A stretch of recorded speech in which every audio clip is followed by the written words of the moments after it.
I borrowed something from a friend at the Attorney General's office, Michael.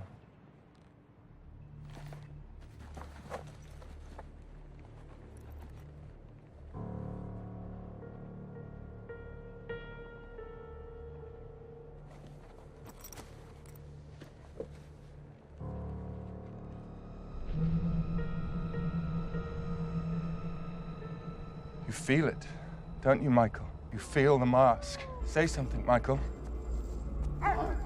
Say something! Say something!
Look at these opening credits. What a way to revitalize a franchise.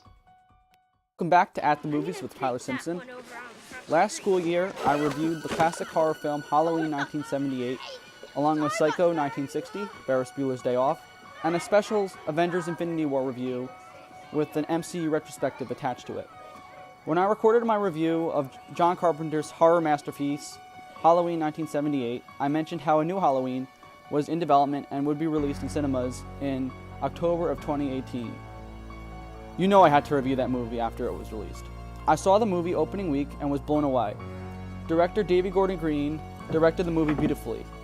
Jamie Lee Curtis returns with an excellent performance as an elderly Laurie Strode, 40 years later, who's traumatized from her experiences with Myers and her friends being murdered by him back in 1978.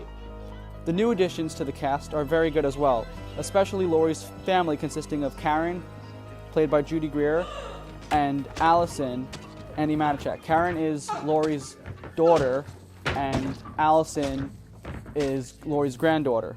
But the biggest praise I have to give this movie, besides the sweet kills and how brutal Old Man Myers is, because now he would be 61, because he was 21 in Halloween 1978. So it's 40 years later. So he would be 61. So that's why I call him Old Man Myers. And he is brutal in this movie. And speaking of Myers, the original Myers, portrayed by Carpenter's good friend Nick Castle from college, he ends up returning and he does a scene or two, but the main actor who plays Myers is stuntman James Jude Courtney. And let me tell you, he is by far the best Myers we've had on screen since Nick Castle back in Carpenter's original. Like, holy cow. But the biggest praise I have to give this movie, besides the sweet kills and how brutal, as I mentioned before, Old Man Myers is John Carpenter's score. I am lost for words whenever I listen to it. John Carpenter, Daniel Davies, and Carpenter's son, Cody Carpenter, composed an amazing soundtrack. Attached to my review is one of the most popular themes from the movie, which is The Shape Hunts Allison. And please tell me that that doesn't sound amazing. The movie also made a ton of references to previous Halloween films, such as the beloved ending to the first film, when Michael disappears. If you've seen it, spoiler alert, if you haven't. And some of these references, I mean, like, some are just like, like in the trailer they show a couple of kids running with masks seen in Halloween 3.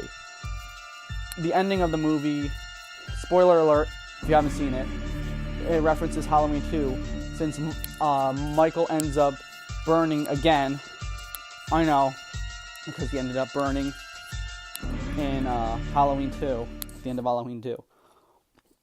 But also, cleverly, David Gordon Green decided to, along with the producers, Jamie Lee Curtis and Carpenter, who oversaw the production of this film, cleverly switched around some scenes, some classic scenes from the original movie into this new one, and he switched around Laurie and Michael. So they pay homage to the ending of the first film when Michael disappears by having Laurie disappear when Michael looks down from the balcony after making after he made Laurie fall off. Another example is when Laurie appears from the shadow to attack Michael and shove him down to her basement where she traps him to burn. After her daughter, Karen, shoots him. Laurie appears from the shadows and attacks Michael, causing him to fall down and get trapped by the Strodes. This is reminiscent of when Michael appears to attack Laurie, appearing slowly but surely from the shadows and ready to attack Laurie and stab her. Overall, Halloween 2018 may be the best sequel next to the original Halloween 2 that came out in 1981. It's definitely worth the watch if you haven't already seen it. Oh, and also, I also forgot to mention the mask. This mask is supposed to be like an aged version of the original 1978 mask. So they hired Academy Award-winning makeup artist Christopher Nelson. And let me tell you, this new mask is so good. It's probably my second favorite mask. My first still is the original Shatner mask they used for the original 1978 film, but this has to be like my second favorite mask. It is so good.